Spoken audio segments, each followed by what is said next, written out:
Assalamualaikum warahmatullahi wabarakatuh. Perkenalkan, nama saya Siti Rahmavita Purnamasari, NIM 20410501083. Di sini saya akan melanjutkan penjelasan dari teman saya. Di sini saya akan menjelaskan tentang hubungan Bank Indonesia dengan lembaga keuangan internasional. Lembaga keuangan internasional sendiri adalah suatu lembaga yang ditetapkan oleh lebih dari satu negara dan merupakan sumber hukum dari negara internasional. Kemudian lembaga keuangan internasional sendiri itu didirikan untuk menangani masalah-masalah yang ada seperti pinjaman dan lain sebagainya, dan juga sudah bersifat internasional. Yang termasuk dalam kategori lembaga keuangan internasional antara lain di sini yang pertama ada Bank Dunia atau World Bank. World Bank ini didirikan sebagai lembaga keuangan internasional untuk memberikan dan menjamin kredit-kredit yang ditujukan untuk proyek-proyek rekonstruksi dan pertumbuhan yang produktif. Yang kedua di sini ada International Monetary Fund atau IMF. Di sini International Monetary Fund atau IMF adalah organisasi internasional yang bergerak di bidang keuangan dan seringkali memberikan pinjaman dana kepada negara-negara anggota yang membutuhkan bantuan. Yang nomor 3 ada Islamic Development atau IDB.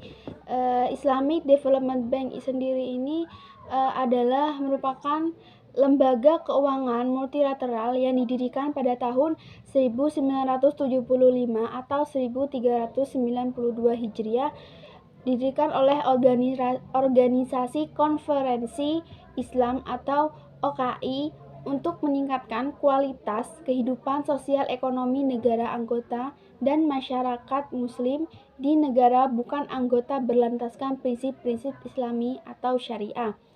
Yang keempat di sini ada Asian Development Bank atau ADB.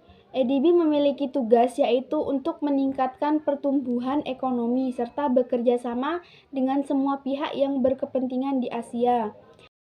Yang nomor 5 ada International Bank for Reconstruction and Development atau IBRD. IBRD yaitu berperan memberikan bantuan kepada negara dengan pendapatan menengah yang layak kredit.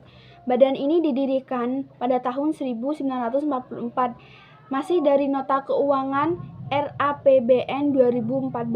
Pemerintah juga mencatat telah mengucurkan dana sebesar 40 miliar untuk lembaga keuangan IBRD tersebut. Yang nomor 6 ada International Fund and Agricultural Development atau IFAD.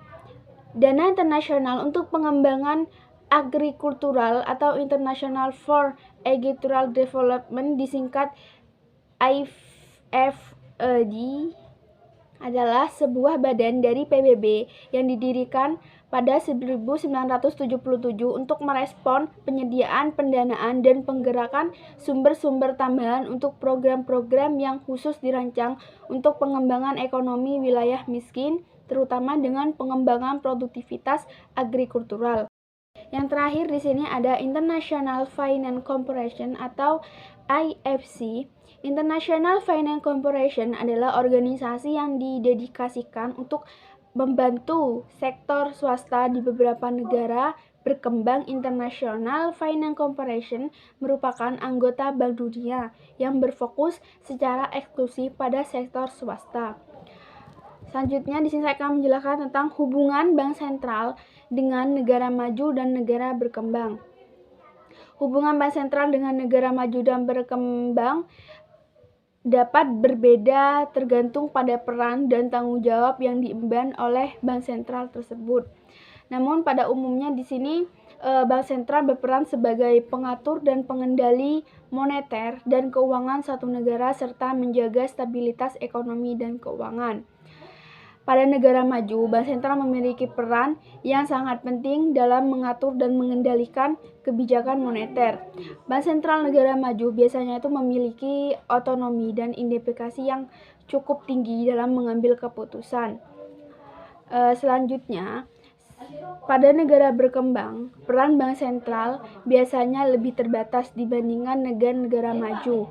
Bank sentral negara berkembang memiliki peran yang lebih fokus pada pengaturan dan pengendalian sistem perbankan serta menjadi stabilitas keuangan dan nilai tukar. Selain itu, bank sentral negara berkembang juga dapat memberikan bantuan dan saran kepada pemerintah dalam kebijakan ekonomi, terutama dalam hal menjaga stabilitas ekonomi dan keuangan. Bank sentral juga dapat memberikan stimulus ekonomi dan kebijakan moneternya seperti menurunkan suku bunga dan memperbanyak pinjaman kepada bank-bank komersial. Sekian presentasi dari saya, sekurang lebihnya mohon maaf. Wassalamualaikum warahmatullahi wabarakatuh.